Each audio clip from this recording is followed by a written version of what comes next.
아니, 한 번도 안 읽어봤습니다. 예, 뭐 많이 적어줬는데요. 선거를 통해서 선출직이 나간다는 것은 이 자리에 계신 모든 분들이 이미 굉장히 많이 경험을 해보셨기 때문에 알다시피 굉장히 순간순간마다 긴장되고 마음을 놓을 수 있는 상황이 없다고 생각을 합니다. 특히 아까 처음에 우리 원내대표님께서 권성동 원내대표님께서 국회의원 마음을 뭐라고 표현했는데 의원님들 마음을 얻기가 정말 하늘의 별 따기다 하는 생각을 많이 합니다.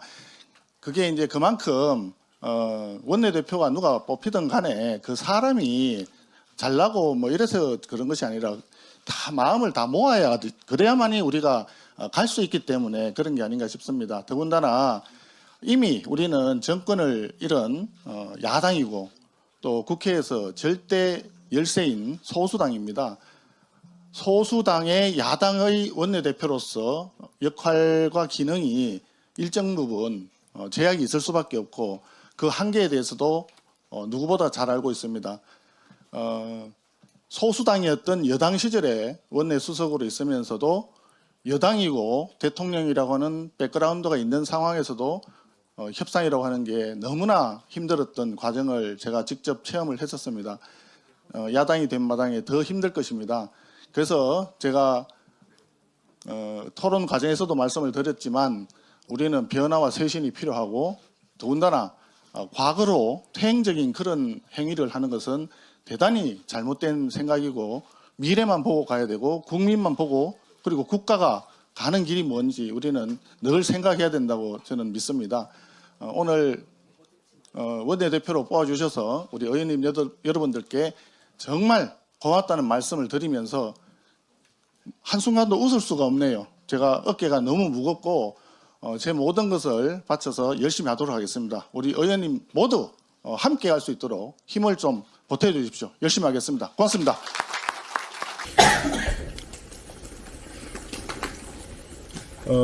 제가 지금 말씀드릴 거는 토론회 때 다 말씀드렸으니까 질문을 주시면 답변하는 형태로 하겠습니다. 네, 서울신문 조승원입니다. 먼저 당선 축하드리고요. 아까 혁신위원회 구성을 말씀을 주셨는데 혁신위원장 인선 기준과 혹시 염두에 두신 분이 있으신지? 혁신위원장 인선에 대해서는 별도로 제가 미리 정해놓은 바는 없습니다.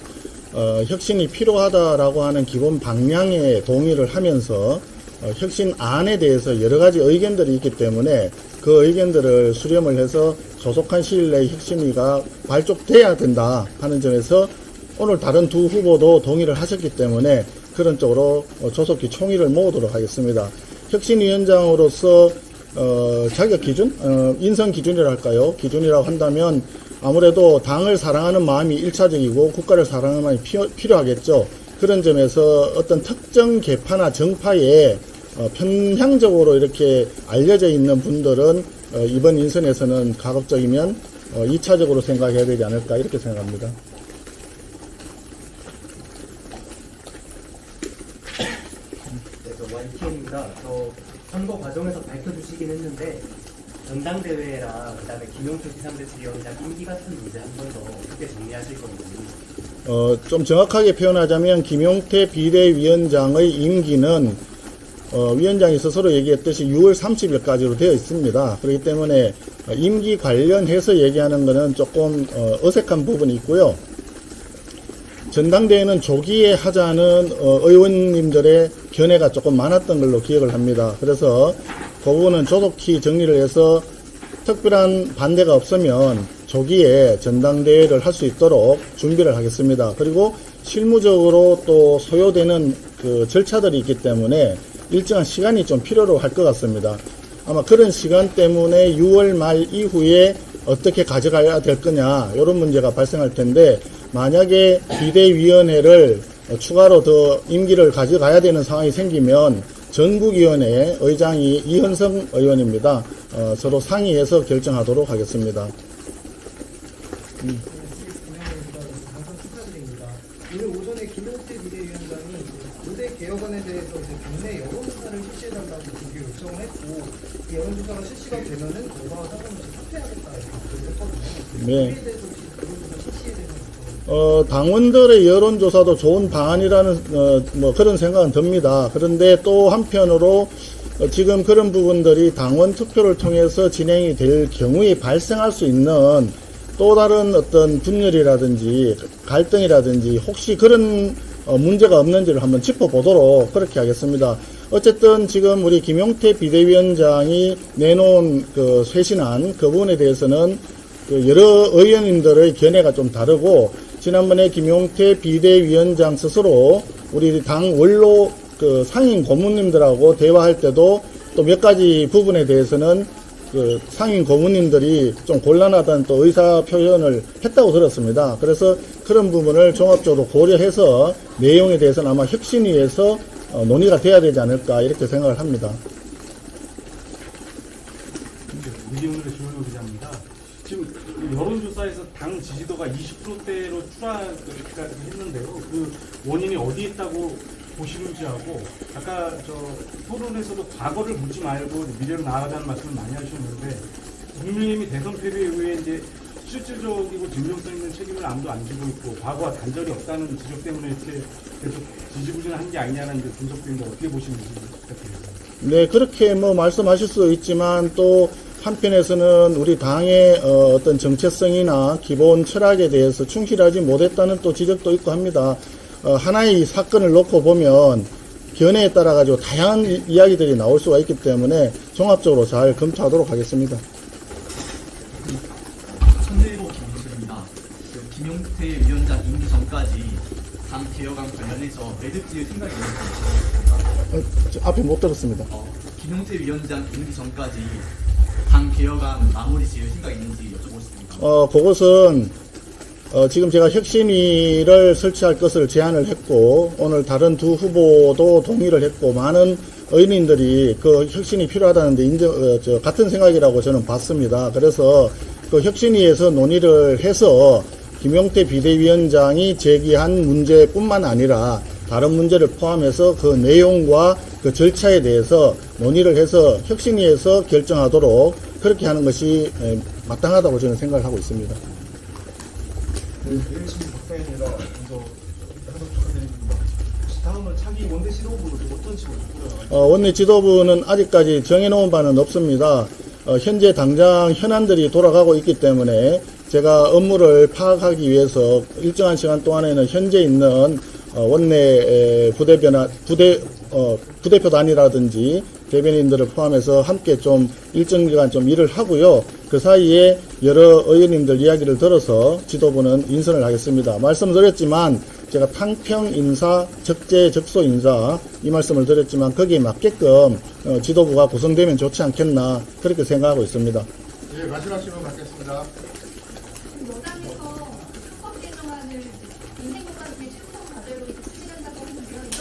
이런 거에 대해서 거대 야당 여당하고 좀 대응 전략을 어떻게 상법 개정안에 지금 충실 의무 얘기하는 거죠.